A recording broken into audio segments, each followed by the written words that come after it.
Hey folks, lyarri here. Today we're reacting to E.Y.E, Cybermancy review by MandaloreGaming. This was heavily recommended on the Marathon Infinity review I watched, and I kinda think I watched this video before, but I don't remember it at all, so I'm kind of excited to see it again. Let's go.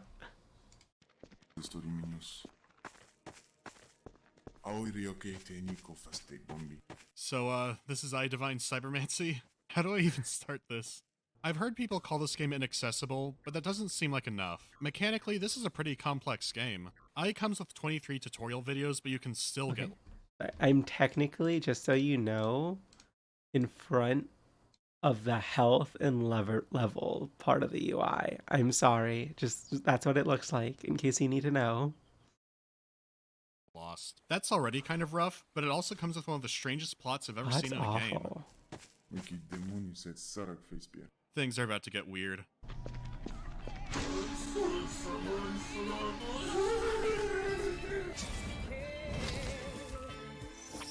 Okay. I've gotten a ton of requests to do a Divine Cybermancy video, and I was already familiar with it, but I can safely say that I appreciate it much more now. I've heard people call it a Warhammer ripoff, which is true, but there's more to it than that. Plus, the company admits it's inspired by Warhammer and other titles, and they went on to make a Warhammer game. E.Y.E is based off a tabletop game called Ava. You probably haven't played it. It might not even exist. This is because the developers made it, and I think only they've played it. Supposedly it might have been some weird homebrew version of Deathwatch, but I don't know for sure. What I do know is that the studio made a mod called Syndicate Black Ops for Half-Life 1. So they took the lessons they learned, moved over to Source, and made a new game called E.Y.E Divine Cybermancy. It's a first-person shooter sci-fi role-playing game. After you've played E.Y.E, that sounds a little too simple for what it is. Love it or hate it, I think if you've played it you can agree that there's nothing quite like it out there. Let's start with the visuals. It's very clearly a Source game. It looks and feels like a Half-Life 2 total conversion mod that went out of control. And seeing as how only about a dozen people made this game, that might be pretty close to the truth. Regardless, this came out in 2011, and it was outdated looking even then. So on a technical level, this looks bad. But that changes up when you factor in art direction. You know, I grew up playing like Gmod, Dark RP and stuff. This is kind of throwing me back. A lot of these character designs are outright inspired. The faction you're a part of has some really interesting designs. It really feels like they're doing their own thing here, and put a lot of thought into how these guys would look. But this doesn't exactly extend to the enemies. Almost all of them look and feel like a derivative of something you've seen before. There's even a mission that seems to be a homage to Space Hulk. You fight off waves of four-armed enemies in these stone hallways. I mentioned they made a Space Hulk game, right? So they're not winning any points for originality here, but I'm not sure that they cared. This is a game where a werewolf will debate you about why your species is bad. The story is really something, but we'll get to that soon. The maps also have a strange quality divide. Some look like classic cyberpunk art, with big flashing neon signs and bright lights, and they usually contrast a dark or dirty looking city. Everyone wants you to buy a gun, a burger, or a prostitute. So even though the game takes place in the far future out in the solar system, Americans will feel right at home. If that sounds too fancy for you, you can enjoy these surrealist hellscapes instead. However, a lot of the maps are just downright bland. They don't feel like actual areas, along with the fact that a lot of them are covered in fog. I don't know if this was to make it easier in the engine or what, but it feels like Morrowind. These maps are also huge. Normally this would be a good thing, but in the case of E.Y.E, it doesn't work out so well. The tighter maps have a lot more detail and look way better visually. The rest of my map issues are gameplay related, so I'll wait till that section. So for now I'm gonna give the rundown on the story. I'll save spoiler stuff for the end of the video, so no worries. You start the game inside of a dream, commenting that you killed your mentor but you are not his murderer. Before you know what's happening, you wake up in a cave. Apparently you were defeated during a mission and you now have amnesia. When you get back to your headquarters, your mentor is alive. He doesn't explain a ton about what's going on. Your personal servo skull has a message for you, from yourself. You explain that Commander Rimina had sent you on a mission, and that this could happen. Listening to the message from yourself and then talking to the commander gives you a general idea of what's happening. But he says if your memory is fuzzy, you could go to the archives and catch up on the history. That seems like a good idea. I'm not sure the library was a good idea. There's a story about Shinji in his dungeon, but the background lore is a little bit harder to get to. It also says you shot your mentor, even though you just talked to him, and the commander was talking about him. So what's going on? Well, the first thing you should know is that this game is not in its native language. It's a French game, and not the best translation. The big positive is that this makes the dialogue incredibly entertaining. This leads into having some pretty unforgettable conversations. When someone insults you by calling you the messiah of rodents, you don't forget it. Or threatening to rip off someone's face and wear it as a moron party mask. It gives the game a lot of charm, but for the story it's a nightmare. This clip is a good example of what I'm talking about. A character talks about how you, he, and your mentor were trapped on a ship for a century. Does he mean that in a hyperbole like, you were there forever, or were you literally trapped on a ship for 100 years? So when things don't make sense, most people just think it's bad translation. The history was scattered and inconsistent, but here's what I got from it. Space exploration was going great up until the year 2116. The next 300 years are a blur. At some point, Mars declared independence and waged war against humanity. It also turns out that all of reality is affected by something called a metastrumonic force, and demons are real. So between fighting the Space Confederacy and Satan, 70% of humans are dead. The surviving planets form the Federation, but the private sector was still worried about the demons. So some big companies created the Secreta Secretorum, and in turn, they created E.Y.E. No one knows what it stands for. It was lost to time or something. Anyways, their sole mission is to fight off demons. Because the Federation rules with an iron fist and the companies want more power, they launch a coup against them, but it fails. At the same time, there are two factions within E.Y.E, the Culters and the Jian. They've been waging a minor civil war on each other. Your mentor wants to bring the two sides together and focus on fighting the Federation and the demons. The commander just wants to exterminate the Jian. The game drops you off in the middle of this, and this is behind levels of intentional incoherence and bad translation. So if someone picked this up kind of casually and wasn't paying attention, you can get lost quickly and easily. Stuff like the holy CVS receipts are never explained. So let's get right into the gameplay.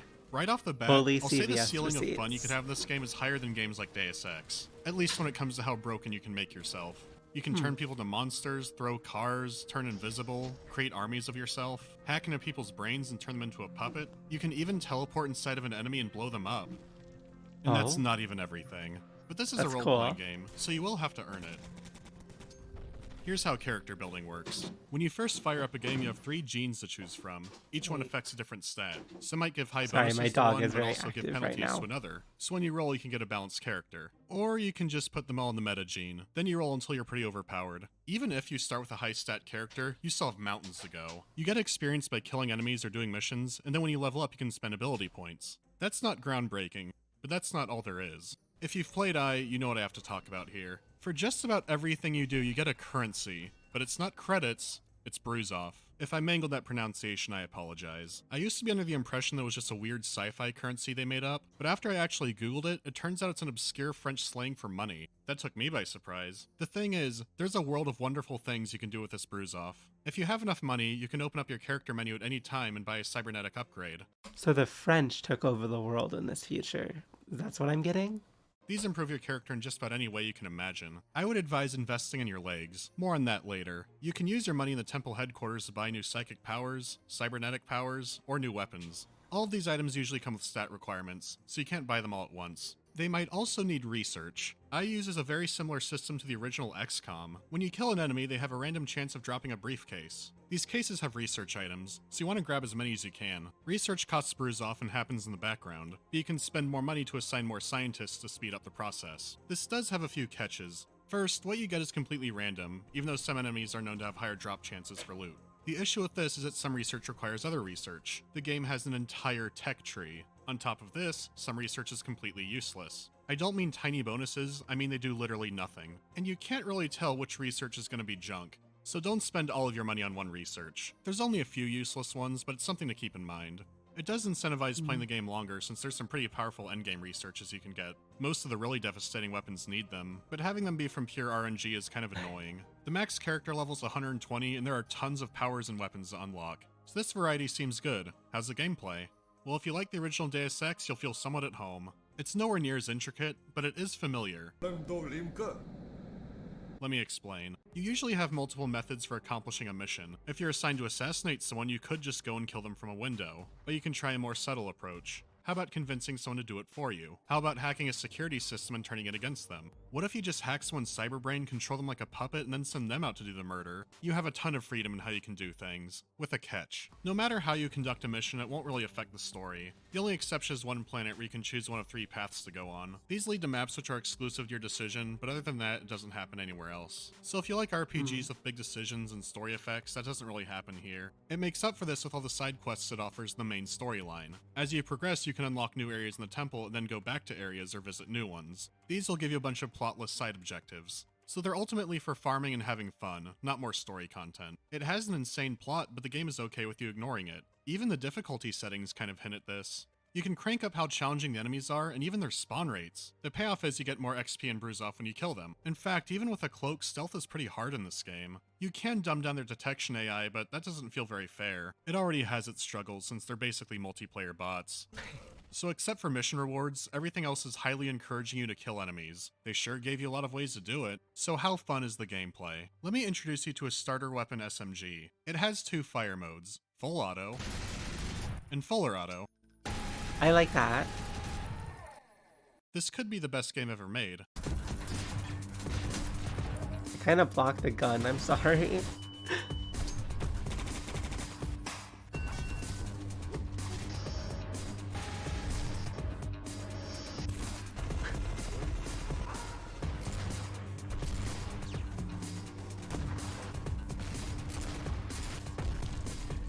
It does The look combat really in this fun. game is so much fun. Every single power you get can be hotkeyed individually. If that sounds like too much, there is a radial menu you can use. Either way, the controls are incredibly tight and responsive. Every single weapon kicks like a mule and feels powerful. The top tier weapon is a revolver.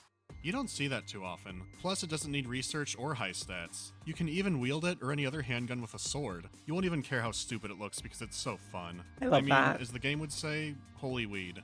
So this game can be a blast, but again, it's an RPG, so there's some finer details and some problems. Some people stop early in the game because they don't know they can turn into Samurai Jack flying around in the Matrix. I know because I'm one of them. I had tried playing this game twice before and only got a few levels in each time. So here's what's happening. The game uses a grid-based inventory system. As long as you have space, you can have any weapon equipped and all the ammunition for it. However, the more you're carrying, the slower you'll be. Equipping heavier armor and carrying bigger weapons will make this even worse. And like I said before, these maps are enormous. Sprinting depletes the same resources you use for magic, or powers, whatever they are. Either way, you don't want that yellow bar to be empty. You can crouch down to recharge energy even faster, but it's still pretty slow when you're starting out. This is a section from the end of the first tutorial map.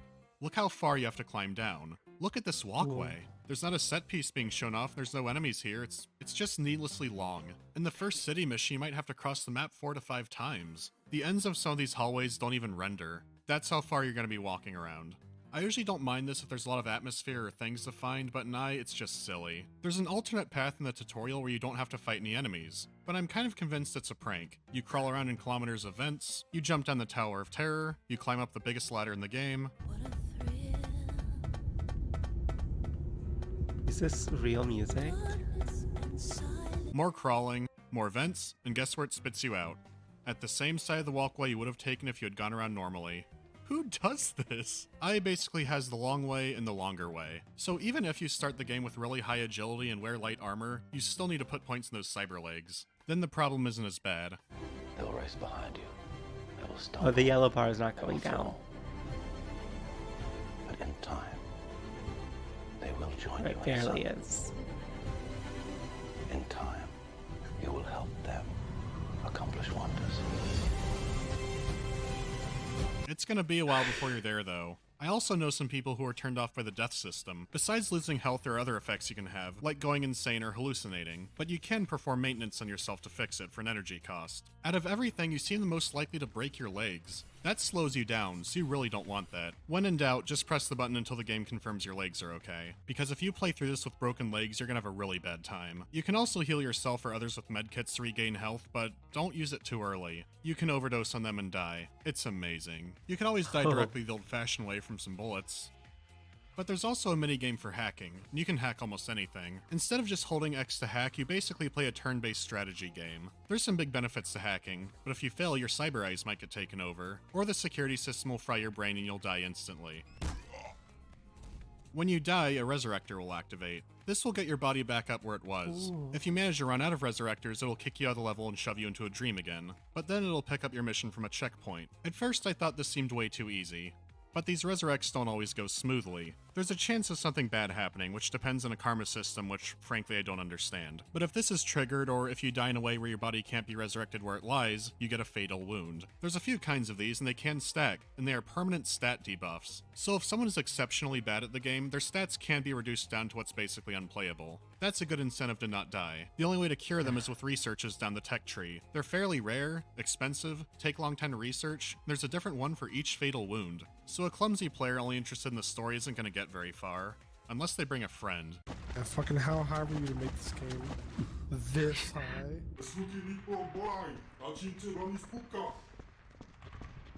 Are they saying that in English for you? Yeah, perfect English. I Dude, it's English. no, dude, I'm telling you. Yeah. It's doing it in a different language for me. You guys ever played Silent Hill?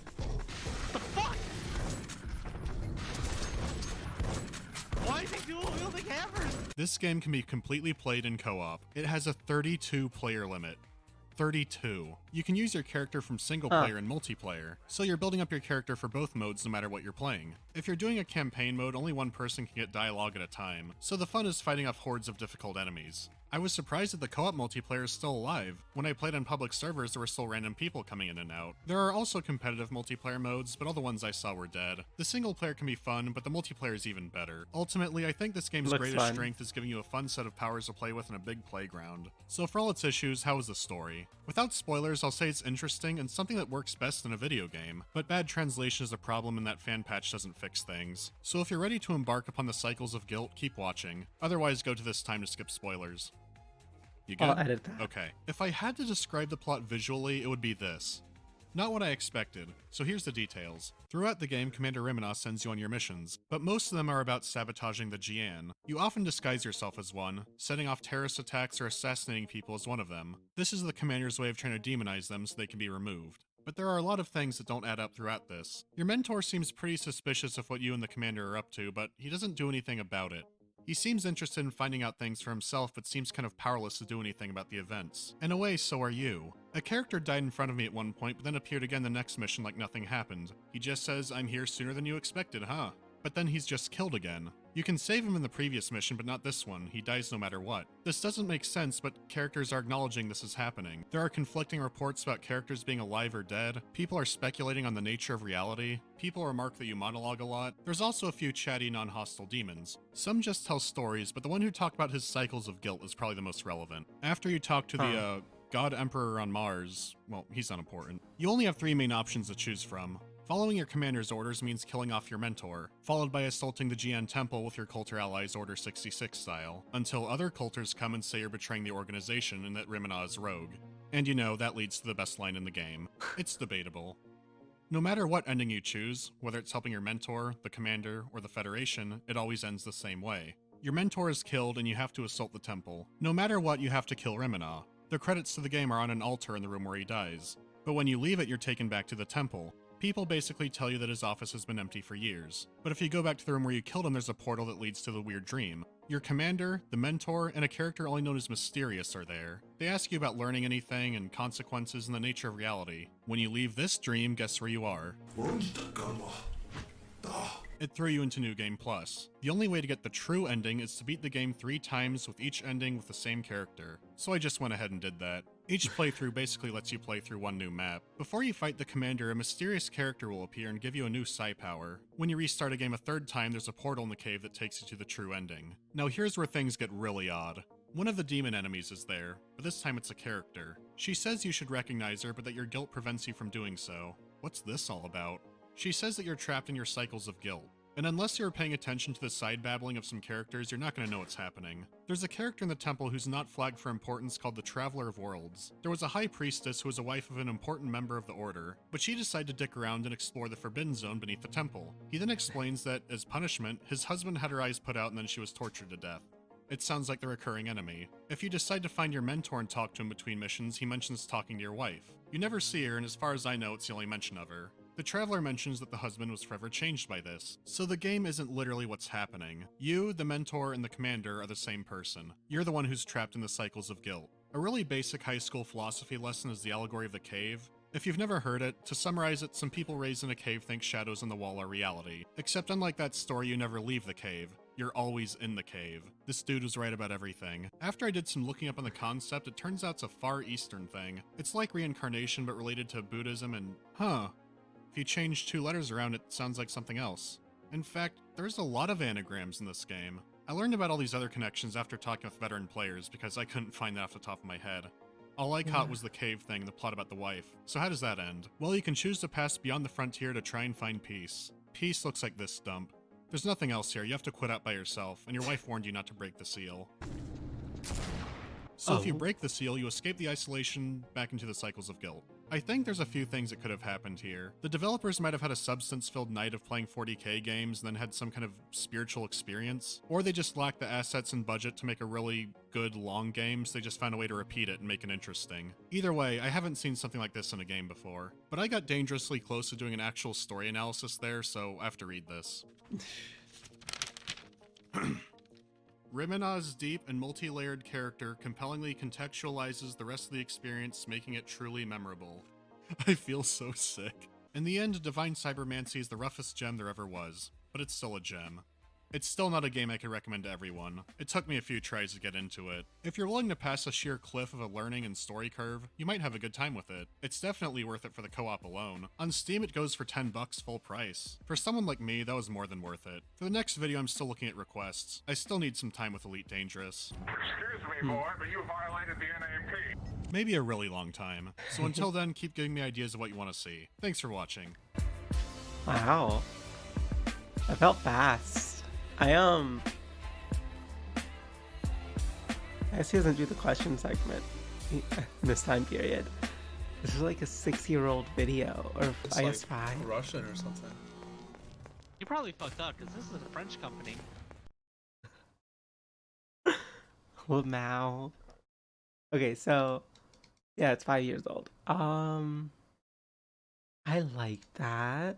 It is like a really weird story. I wish like the developers behind this game, I wish they were able to like make a game that had like the budget to have like a really crazy story. I wonder. It's been 5 years since this video got released. What is the studio up to? They made Necromunda Hired Gun in 2021. Got terrible reviews. Praise combat, that makes sense. The plot and dialogue is all over the shop. I see.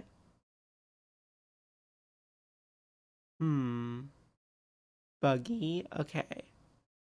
But now, let's see, what's the Steam reviews like? 50% off, oh my god. Okay. Mostly, mixed. But mostly positive overall, recently mixed. Nothing special, but it's good. If you're a fan of Necromunda or an FPS, then it's definitely worth a look. Definitely a Struman game, for better or for worse. If you played Space Hulk or I, you will feel distinct similarities. Interesting. I don't know why, I thought that'd be fun. Okay, let's read the comments. Gonna make a quick comment on why I thought the fan translation patch wasn't good. Didn't want to waste time in the video. The first line of, "It is true I killed my mentor, yet I am not his murderer," is changed into, "Mentor, I had no choice." It removes 90% of the weird mysticism, I can't say words, the game has, along with removing incoherence that's supposed to be that way for story reasons, so they accidentally nuke parts of the plot. Plus it makes the dialogue all less charming. This makes a lot of sense to me. I feel like it's hard sometimes for fan translations to get the original intent of like the game across.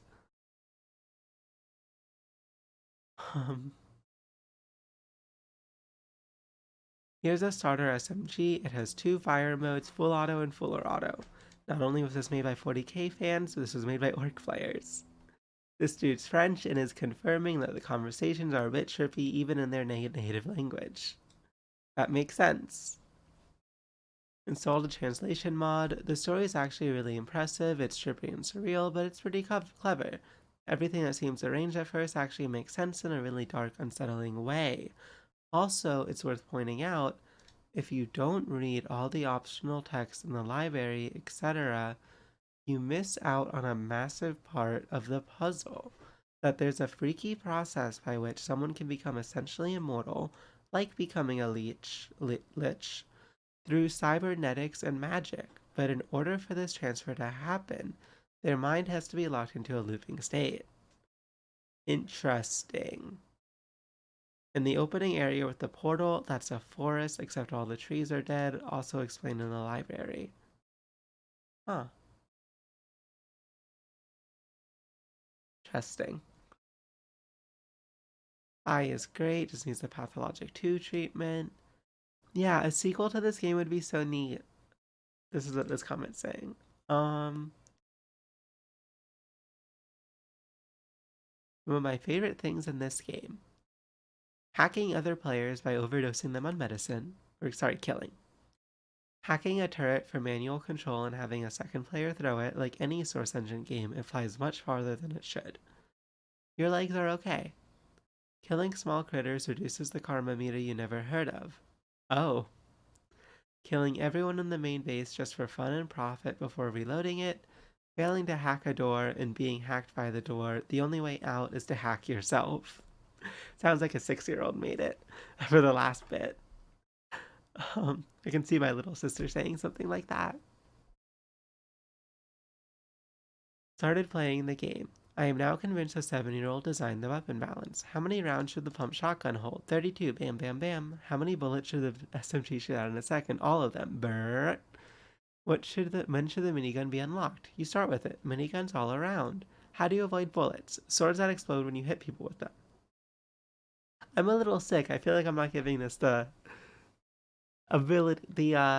care and what's the word? Effort that it deserves. So sad.